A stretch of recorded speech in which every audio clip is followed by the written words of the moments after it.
On our pay-in product, I can settle to my merchants all around the globe super efficiently. On our pay-out product, where we need to pay all these people around the world, I can use their rails, right? They have their XRP ledger, they have a blockchain. And so if I wanted to, I have a couple of products coming up that need to store things directly on the blockchain. I could potentially use them for that. So there's a lot of synergies between our two companies where they provide the technology that we need.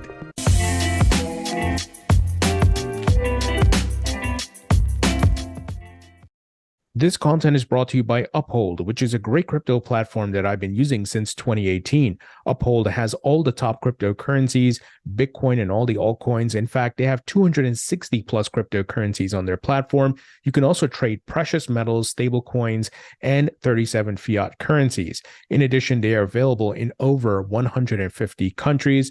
And this platform is fully reserved. They do audits, so you can trust that your funds are safe. No commingling, no lending out your funds. If you'd like to learn more about Uphold, please visit the link in the description. Welcome to the Thinking Crypto podcast, your home for cryptocurrency news and interviews. With me today is Peter Jensen, who is the CEO of RocketFuel Payment Solutions. Peter, it is great to have you on. Thank you very much. I'm super excited. I listen to your podcasts almost every morning. Thank you, Peter. And I'm excited to talk to you about RocketFuel and all the great things you're doing in helping merchants to accept cryptocurrencies and much more. But let's start with your background. Tell us where you're from and as well as your professional background. Yes, I'm from Denmark originally. I grew up there and started my professional career with a small startup at that time called Oracle. Moved to Silicon Valley, and I've been here for ever since. So I started out in the software world, Oracle, Symantec, and VMware, some of the now bigger companies. Then they were small. But then I moved to the other side, and I thought I had to try the startups world. So the past 15, 20 years, I've been doing startups. This is my sixth startup. Wow. The other ones, I've sold them to IBM and Cisco, and they've always been within infrastructure, software infrastructure, really using technology to make existing processes more efficient, cheaper, better, faster, whatever. That's incredible, Peter. I mean, it sounds like you are a tech OG. I mean, Oracle, and then you went to Silicon Valley, essentially. I did a lot of entrepreneurship. That's amazing. I feel like there's a whole other conversation we could have in this interview about that. Yeah, I mean, I think the big takeaway I've gotten here, and what I get excited about is, and this is also why I'm excited about the current technology with crypto and blockchain is, and I've seen it happen so many times. If you look at the biggest successes here in Silicon Valley and around the world, but they are mostly driven out of Silicon Valley, it is when you have an old-fashioned, inefficient industry. You have a large market in that industry, and then you have a new technology that comes up that we as startups can use to fix all the problems that are there, right? That is, if you look back, Uber and Lyft, right? It's a perfect example. They looked at an old industry that had been doing things the same way for many years because there was no better way, and suddenly the mobile phone had a GPS unit in it. And they just took that technology and applied it to the problem and made it more efficient. Yeah, absolutely. And boy, crypto and blockchain certainly disruptive. And you have some of the banks just yesterday, Jamie Dimon complaining about it, right? Disruptions at their door. Well, that's exactly it, right? I mean, that is why I'm super excited about RocketFuel and payments and Bitcoin and crypto, because again, to me, it's just another technology. It's infrastructure. So we'll get into what we do and all that, but we're infrastructure. So the way I look at this is just technology that allows us to make the efficient processes more efficient, better, faster, cheaper, more secure, and better for the end user. Look at the convenience we got with Apple Pay and Google Pay. As a consumer, that's great. And there's also security and all that. It's just infrastructure that makes our daily lives easier and better. Yeah, absolutely. And anything that makes things easier and more efficient will always win. I would love to ask you about entrepreneurship a bit, because you've started so many companies and, successfully sold them. Uh, what advice would you give to a young entrepreneur, looking to start a business, whether it be in crypto or some other industry? Well, I would start with what I just said. Find a large industry uh, that has a lot of problems, and then apply a new technology to fix those problems. It sounds like business school 101, but that is, if you look at the big successes. Sometimes I see people get enamored about a new technology and all the cool things you could do with it. And NFT is an example of it, where I think it was a technology looking for a problem. There's a lot of cool stuff you could do, but it has to solve a problem for someone. It has to add value. And if it doesn't, it's hard to sell. And so find a vertical, find some problems, validate it with the customer, figure out how you can solve it technically. And then the next thing is, once you're, develop something really fast and go out and try to sell it. Because once you start selling it, you will learn so much. Do not wait too long, right? Get out there, figure out what you got wrong. Not all assumptions are going to be correct. So you better figure it out earlier rather than later, and make adjustments. Great advice.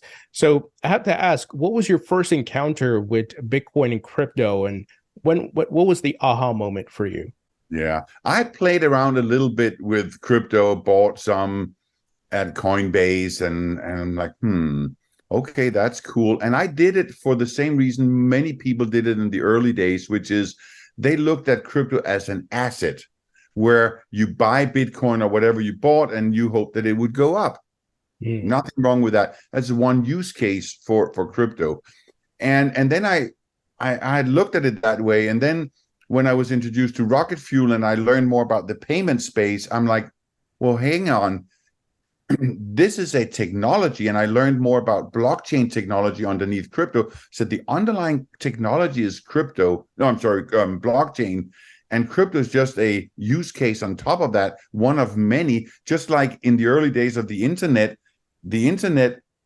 was the technology on which you could build all these applications, whether it was a browser or an email client, and later on you built SaaS solutions, you built dating apps, you built social media, all of that stuff that we couldn't imagine at that time. And I'm like, hang on, now I understood what blockchain could do, because there was someone who once explained it to me, and that I got it. They said the internet allowed us to store, validate, and move data fast. That's really what it allowed us to do. And what blockchain does, it takes it one step further and says, now it's not data, it's assets that you can store, validate, and move. I'm like, because all of these assets, whether they are driver's licenses or money or whatever it is, and it's a big, complex, inefficient process.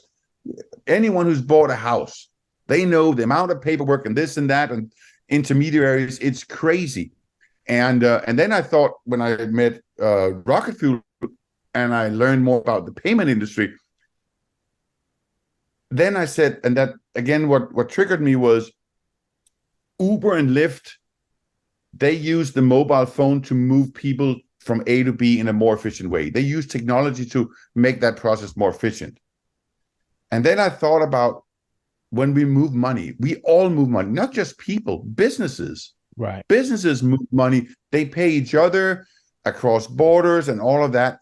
And if you think about the whole financial infrastructure and how complicated it is and how old it is, I mean, just on the consumer side, credit cards were invented before the internet. I don't know if you realize that. Before the internet, that's when we had the credit cards. No wonder it's not efficient. No wonder they had to add a magnetic stripe, a chip, a CVC code. I mean, why did they do all that if it was so perfect? No, because it wasn't perfect. And we still pay 3, 4, 5%. And there's still fraud. And there's still chargebacks. And that's just on the consumer side. I don't know if anyone has tried, or if you've tried to move like $100,000 from the US to Singapore using the banking system. It is not easy. We had to move $400,000 from our subsidiary in Europe over here. It took a month. It's crazy. And by the way, that is why Jamie Dimon and the established banks are scared of this technology, because they do not want to be the next yellow cab. Yeah. Because I look at my transactions. I think we've done 450,000 payment transactions this year, and a lot of them between businesses, and they go outside the banking system. Mm-hmm. And that's lost revenue for them, lost control, lost everything. So I don't blame him for not liking it, right? And especially if he can't move fast enough. And we're just using him as an example, but it's the entire financial industry, because they're old-fashioned. They have a lot of legacy software. It's not easy to maintain all that legacy software. Just look at, I mean, there's mainframe still and COBOL. It's just a mess when you have established old businesses and technologies and processes. And even if they want to move it, they can't. Yeah. And they've made so much money off of it, their fees, right? So this would cut their margins big time. It's putting a lot of their monopoly out of business, essentially. So because it's control and stronghold on the market. You're totally right. Yeah. So talk about RocketFuel. Tell us about the history of it and the mission and the services you provide. Yeah, the background is really that my co-founder and the original founder of the company, he owns a couple of payment service providers, and that really means that he processes credit cards for hundreds of merchants. And he went to a couple of crypto conferences and said, wow, I am going to be the new yellow cab. This is going to be the future. He gets it. But it's not going to happen overnight. I mean, we didn't move from brick and mortar to online trading from one day to the other just because Jeff Bezos thought we would, right? It takes time. And so he's like, I'm gonna keep running my business. And he asked me if I could start this business. So that's how I got started. The mission for our company is really that we want to make moving money from A to B more efficiently, more secure, more transparent, cheaper, and all of that. We just want to, once again, apply technology to an existing process that has a lot of inefficiencies to the benefit of consumers and businesses and everyone, right? That's the mission. And so for that, we've developed an integrated product suite with 4 different products. So we just keep adding products, use cases, if you will. As I told you, blockchain is just a technology on which we can build new use cases. So we just take one problem at a time and we develop a software module for that. And so the first one we did was e-commerce pay-in, where a merchant can accept payment in crypto and or ACH here in the US, or they can send invoices. That's one product.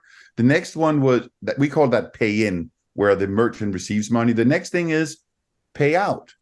A lot of businesses think the gig economy with Uber and Lyft and Airbnb and Upwork and all those, they need to pay a lot of money all around the world every week. Right. And more of these gig economy workers are saying, I don't want to deal with the banks. It takes forever. And sometimes it gets there. Sometimes it doesn't. I already have crypto on my phone. Can you just send it to me? And I have it 5 minutes later because I have to pay rent. So that's the second product. We have a B2B cross-border product that allows some of our bigger customers to send millions across the border. And then we have a new blockchain-based gift card. You can call it an NFT, if you will. So those are the 4 products we have in the market right now. We're constantly expanding. That's fascinating. I'm very curious about the NFT gift card. Can you tell us more about that and how that works?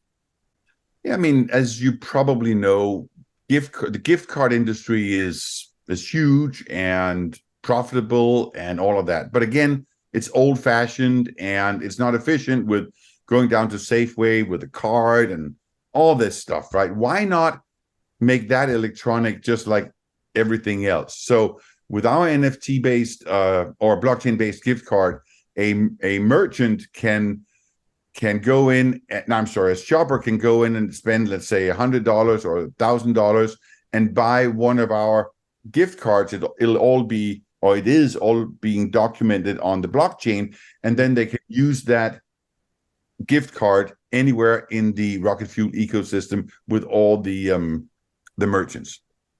Wow. And are you primarily using, let's say, for certain payments, stable coins or different crypto assets? Yeah. So of course it depends on the 4 different products. If you look at it from the consumer side, then at the end of the day, we support whatever coin the shopper wants to pay with. By the way, that is the mission for all the merchants, right? Why do they add PayPal and Google Pay and Apple Pay in addition to Visa and Master and American Express?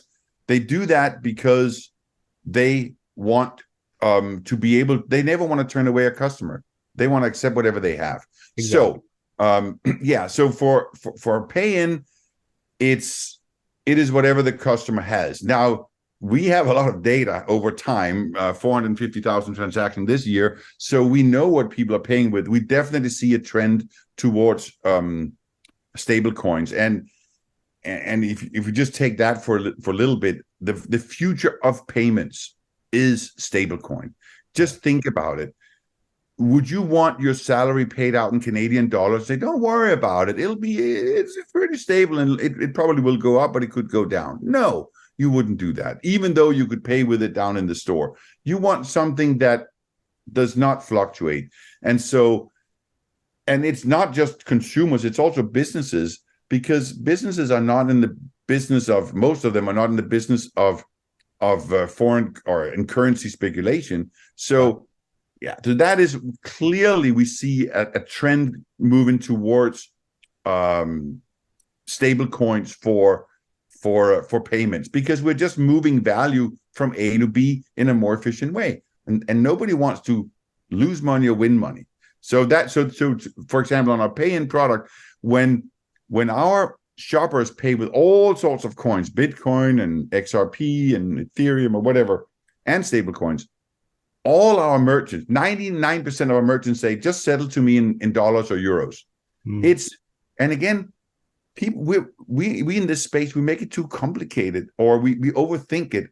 A standard business, they just want, think about it. If you are a restaurant, or if you are a jeweler, and you are going to sell a $20,000 Rolex watch, and a British person comes in, that British person only has British pounds, right? But the merchant, they just want the US dollars next day from Visa and MasterCard. They don't care if he has dollars or Chinese yuan or whatever. They just want that. And these coins are just additional currencies. And so instead of accepting all the fiat currencies, they're now accepting fiat plus some more. But at the end of the day, they just want dollars into their bank account. That was a long answer. No, that absolutely makes sense. I mean, you're a business, you've got operating costs, right? You need money to keep moving, and you don't need anything to be sitting necessarily. Yes, you have your savings and so forth, but to operate the business, you need that liquidity, you need the money, you got to pay for your whatever and pay people and all that. So that absolutely makes sense. But I would say this though. So everybody, they do not want volatility. So most of them want US dollars. However, we are also seeing a trend that more and more are saying, can you just settle in stable coins like USDC, USDT, or PayPal's, right? And that is because they have, once they get their money, and we have 4 clients, we have lots of clients, we have 4 that have more than $1 billion in revenue, right? And so they have a need to send money out to some of their partners in stable coins increasingly. And so a lot of them are saying, you know what, just send it to me in stable coins so that I don't have to take the US dollars, fiat dollars that you send me, and then convert it back. So we see more and more, but it's still the minority that want to settle in stable coins. But it will come as they start understanding what the benefits are. Yeah, and an instant settlement of that, right? Versus having to wait days or whatever it may be. Tell us about the type of merchants you're working with, and if you can name drop, that's fine. If you can't, no worries. And are you working with clients globally? Yes. So the answer is yes. Actually, most of our revenue, more than 50% of our revenue, is outside the US. And we can come back to, and I'm following your discussions on your podcast, right? But why that is, but it definitely, in my view, I agree with you. It has something to do with the brakes that some organizations in this country have been able to put on this industry. So we just see more and more happening outside, which is unfortunate. But anyway, so more than 50% of our revenue is outside the US. And I mean, so we have four large clients and a lot of small ones. We have one big partner I can mention, that ACI Worldwide. They're one of the biggest processors of credit cards. And again, they just want to be able to offer their partners and their merchants the ability to accept payment with whatever the customer walks in with. So we have an exclusive partnership with them and provide the crypto rails, if you will, for both pay in, pay out, and some other areas there. So that's one partner. We go to market with these partners. We complement their solutions. And then if you ask me, where are the sweet spots right now? Well, I look at it from vertical perspective, demographic, and regional. So obviously, any merchant that's selling to a younger audience will have a bigger uptake on crypto. And then there are some regions that just are much more open to crypto. I was in Dubai last month. Clearly, they're moving fast. You take some of the Latin American countries, for example, Argentina, with all their inflation, people learned really fast to convert their local money into stable coins. And then there are other areas in the world, and then there are the verticals, which is really where there's always a sweet spot with a new technology, and it is where the pain is the biggest. And that is in luxury goods, in gaming, gambling, some software companies we have, and we also have regular. I mean, we have an art gallery down in Los Angeles, right? They have some customers there was one customer, he wanted to buy a $75,000 painting and he wanted to pay with Bitcoin. Wow. We have but that's in store, but that works fine too. Yeah, it's incredible. And like you're saying, there's a lot of people in other parts of the world. We're in the United States. There's a lot of luxuries that things are decently efficient, right? But there's a lot of people who are facing a lot of friction and dealing with a lot of economic issues. And like you mentioned, Argentina, hyperinflation, and Venezuela has the same issue. So many of them are flocking. I've been hearing about this to USDC, also putting it in Bitcoin and things that could hold a value. So I'm sure there's going to be more rise in adoption outside the US. I think the US and some of these developed countries will eventually come around, but the adoption is probably going to happen faster outside the US, right? Yeah, for two reasons. A, there's the whole regulatory framework and legislation. As you know, sure. UK, Europe, and some of those countries or regions have, and Middle East as well, have just adopted regulation faster and better. And that helps because if you think about it, the big companies, I don't necessarily blame a large company in the US for hesitating to enter when there's not clear guidelines, or they feel they're not clear guidelines, right? So what happens is in Europe, when the European Union passed their regulation this summer, right?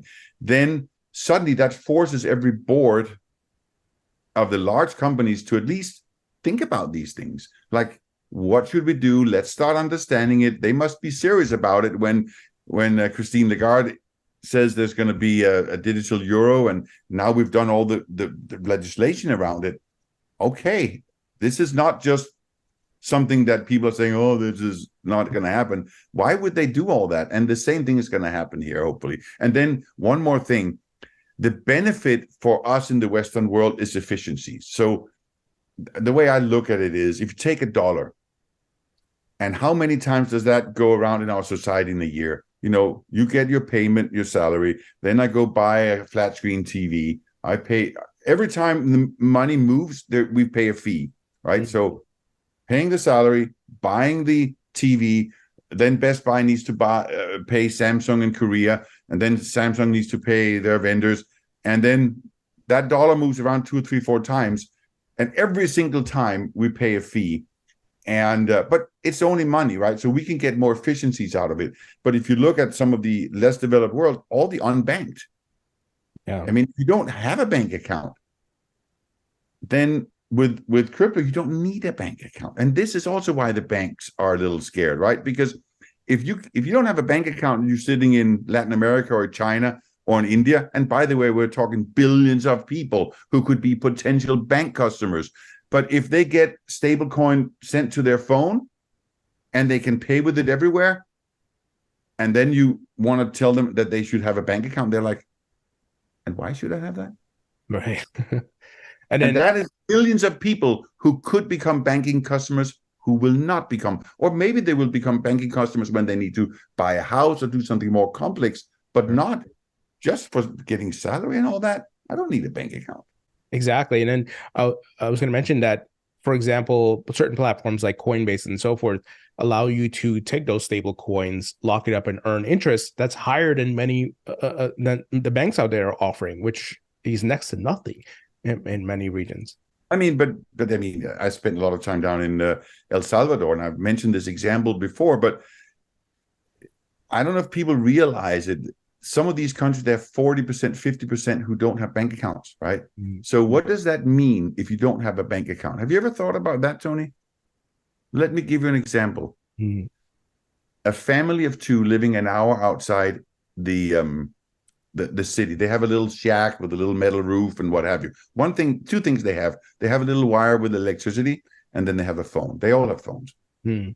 You know how they pay their electricity bill every month? Dad gets on the bus, drives an hour into the city, stands in line, pays with cash while mom goes to the market. That's not efficient. It's not safe.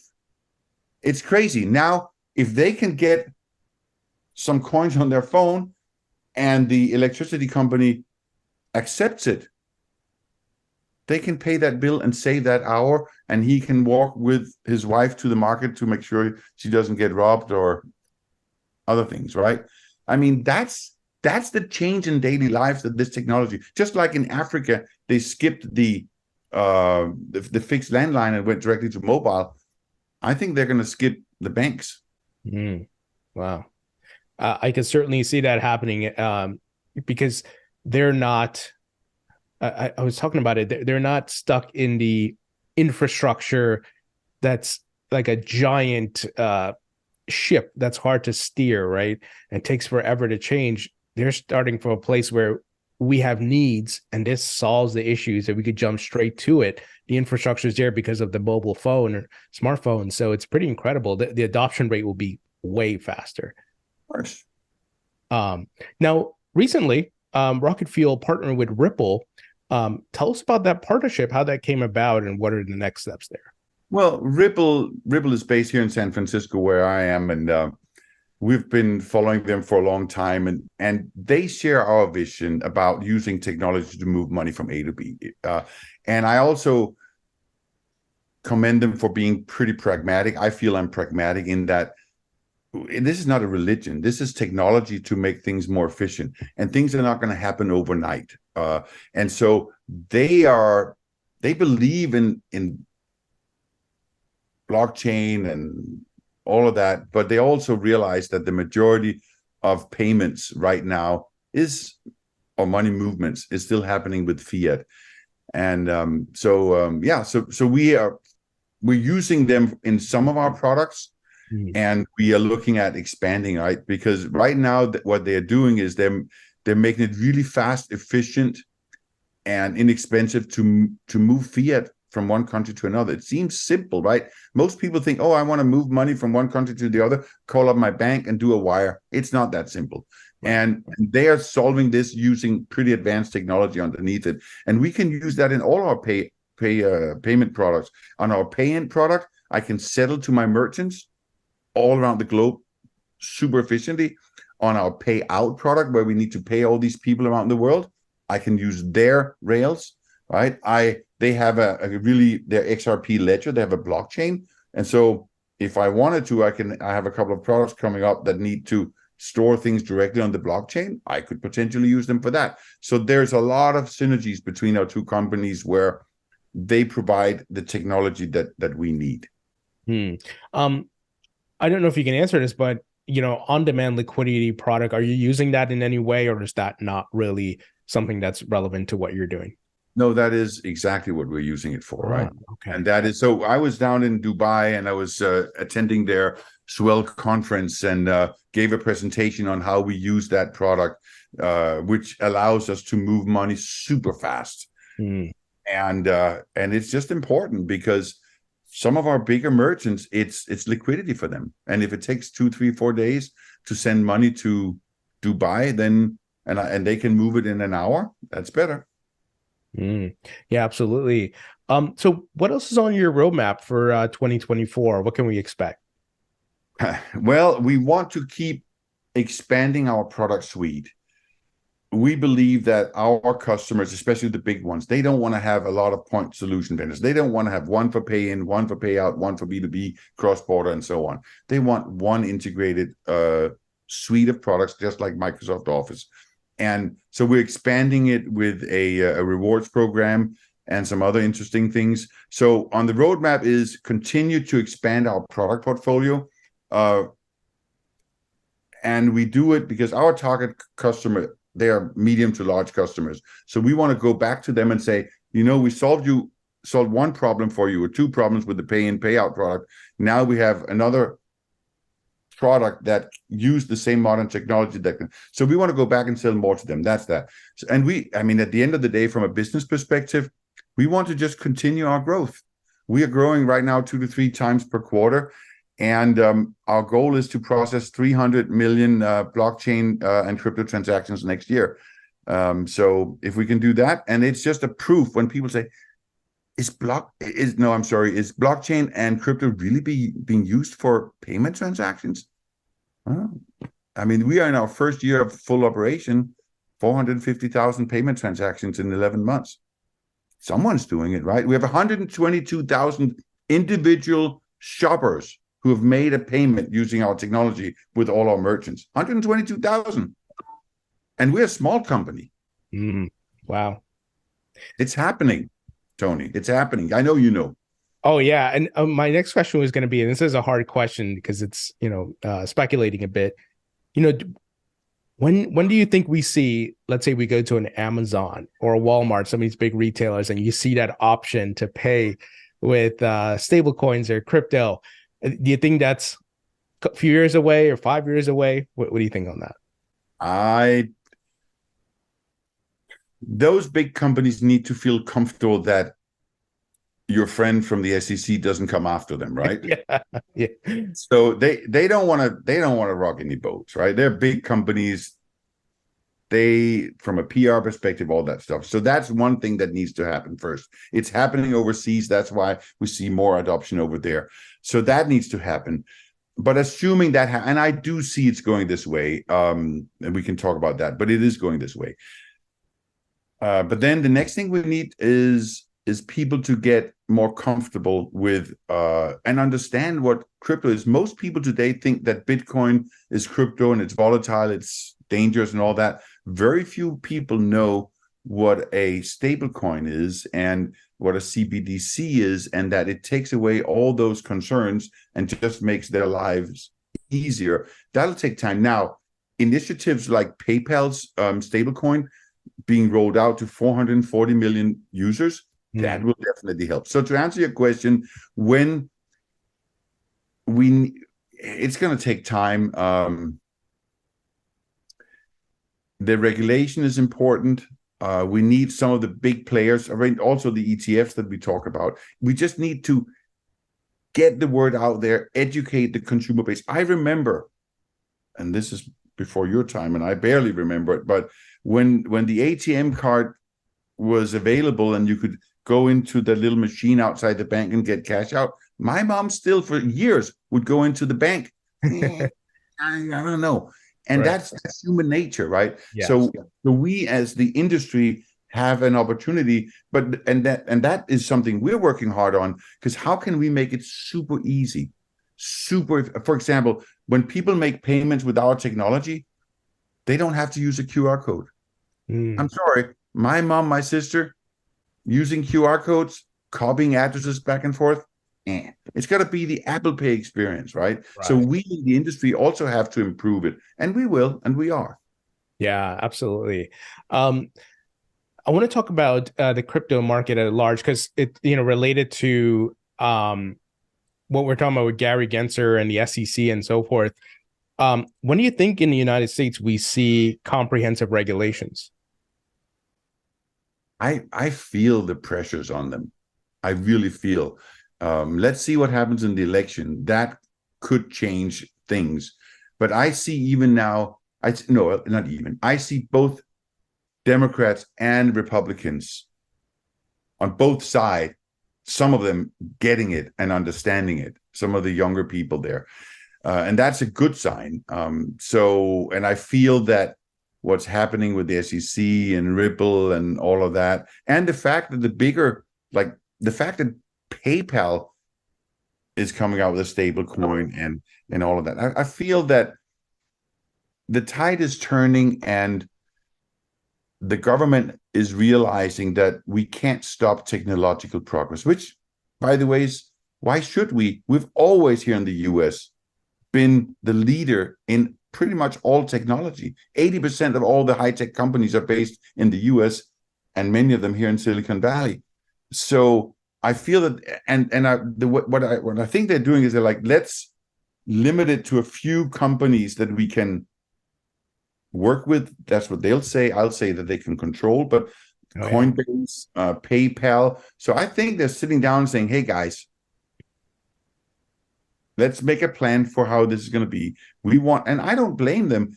We do want, as you've also pointed out, we don't want scammers. We don't want all the people who are doing all the bad stuff. So, and that's what the government is doing. I think they're overreaching a little bit, but I think that's what they want to do, right? And so they're sitting down with some of the bigger companies, and they just want control and assurance that everything is going according to plan. And that is why we're seeing the new Bitcoin ETFs and all of that. Yeah, you're right. And I was actually just talking to Congressman French Hill, and he brought up exactly what you're saying. He's like, in order to make it the folks in the Senate and the rest of Congress to feel comfortable in getting on board with these crypto bills, we had to go settle with Binance. And I think there's something coming up with Tether. It's not that they want to kill it. They want to make sure that they can view what's happening and have their checks and balances in place with KYC and AML.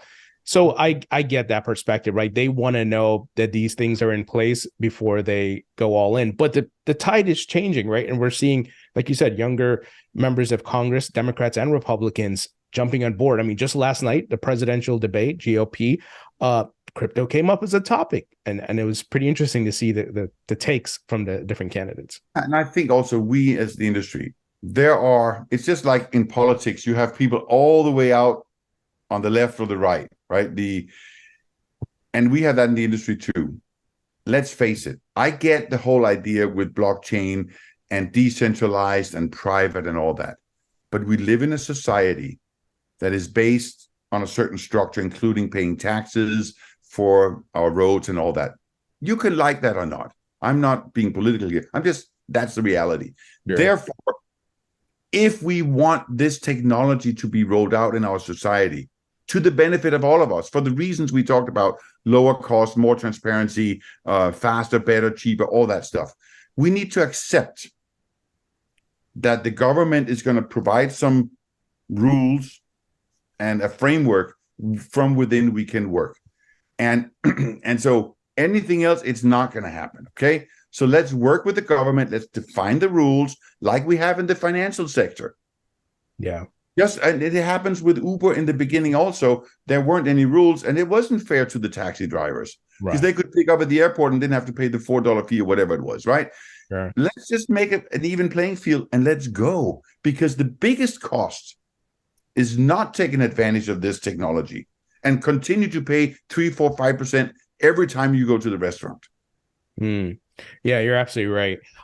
I want to circle back on CBDCs because those are coming, right? And there's a whole bunch of controversy around CBDCs because there's a lot of benefits, but there's also the risk, which a lot of people are worried about. And that is, some draconian government leader comes in and they have this lever they can pull, which can unleash a lot of problems and taking away people's privacies and so forth. We're not saying that's going to happen, but the potential for it to happen is there. The US is trying to figure this out. There's a lot of people putting out bills saying, hey, we don't want it to be this way. It has to be this way. So it aligns with the Constitution. Let's say they get it right and they get the digital dollar out in the market. The digital euro goes in the market. Will you be looking to, be able to support that, given that that's going to be flowing through the economy at some point? Look, they are digital currency, whether it's called Bitcoin, XRP, PayC, USDC, whatever who cares? Yeah. It's a currency. It's a coin based on a blockchain. It's the freaking same thing. I'm sorry. Okay. Right. So from our point of view, we're just supporting whatever people have. I don't care if they have Bitcoin or one or the other. And so you're saying if they get it right. And so this is something that I've been thinking about. I've for a long time said, I think we're going to get a CBDC, and we may get that. But follow this thought experiment for a little bit. We have USDC, we have USDT, and we have the PayPal's. So we have 3 stable coins. They do the same thing, by the way, right? Yeah. So instead of the US government, when was the US government really good at running some big high technology system and run a business? Never, right? And that's not what governments are good at. They're better at doing regulation. And so look at the financial sector. How many commercial banks is the US government running? 0. They decided to outsource the banking system to the private sector. But they said, I'm going to put the framework. I'm going to protect the users, the customers, all that stuff. And so they said, our policy is not to run it ourselves, make the regulations, and let the banks, private companies run it. What if, and this is what I'm thinking, I mean, USDC, USDT, people are using it every day. It's being integrated to payroll systems and all sorts of systems. So if they wait another 3, 4, 5 years, whenever it comes out, people are going to be, why should I integrate this to SAP? As long as you feel comfortable with these. So the alternative to a CBDC for some countries could be to say, there are already 3. I don't think it's necessarily a coincidence that PayPal got that one, right? They're a big, established, trusted company. And if you have, and I can imagine other companies coming out with, you have Circle. Sure. If they are really doing well and there's regulation and there's clear transparency as to the reserves and all that, right? Maybe that's good enough. Maybe we could just do what we did in the banking sector. Maybe the US government doesn't need a CBDC. I'm not an expert on this. I'm not saying it's going to go one way or the other. Oh, sure. But it has changed my view a little bit. Yeah, I think that would be a great idea. And the fact that USDC Circle, as an example, is a regulated financial entity in the United States. Yeah. They already have a lot of checks and balances in place and audits and so forth. And if they use U.S. Treasury bonds, whatever it is, as a reserves, and the U.S. government can see that, via audits or whatever it is, then that could be a great solution. They will argue. People will argue, well, no, but it has to be backed by the U.S. government, because what if they don't have enough reserves? What happened to Silicon Valley Bank and First Republic? Exactly the same problem, right? Yeah. Even though they did regulation. So the point is, just make the regulation, let the private companies run it. Might be a good solution. All right, I got some wrap-up questions here for you. First, if you could create your own metaverse, what would the theme be? Yeah, I'm not an expert on metaverse, but I always say, again, there's all the cool things, but it needs to add value, solve a problem. I'm a business guy, and the best I can come up with is real estate, real estate sales and all of that. But it's not that innovative. There are probably others, but yeah, that's where I see a lot of opportunity. If you tie it all together, that process of identifying and finding a home and driving around every Saturday and Sunday, and then dealing with the paperwork afterwards and agents. And again, we have a system. Credit cards cost 3, 4, 5% to pay with, that you and I pay. it costs 5 to 6% to buy and sell a house plus other fees, right? In Europe, it's about 1 to 2%. So we're paying 4 to 5% more than other countries because of how it is. Same with healthcare, by the way, right? So again, I'm just looking at, we have an old, inefficient industry. We have new technology that we can apply to everybody's benefit. Yeah. I got some rapid fire questions here for you. First is favorite food. Oh, it's got to be Mexican. I was just in Mexico with this past weekend. Oh, nice. Favorite musician or band? I must admit, I didn't listen to it so much when I was younger, but I've come to like Fleetwood Mac quite a lot. Yeah. Favorite movie? I don't watch a lot of movies, but the one that keeps coming to my mind is A Star Is Born with Lady Gaga because of the, I don't know, there's something about her and her voice and how it was all combined. The story, fantastic talent. It moved me. Yeah, it's a good movie. Favorite book? Because of you, I don't read many books anymore. So I would say my favorite podcast is yours. No, but I listen to a lot of podcasts. I haven't read a book in a long time. I feel bad about saying it, but it's the truth.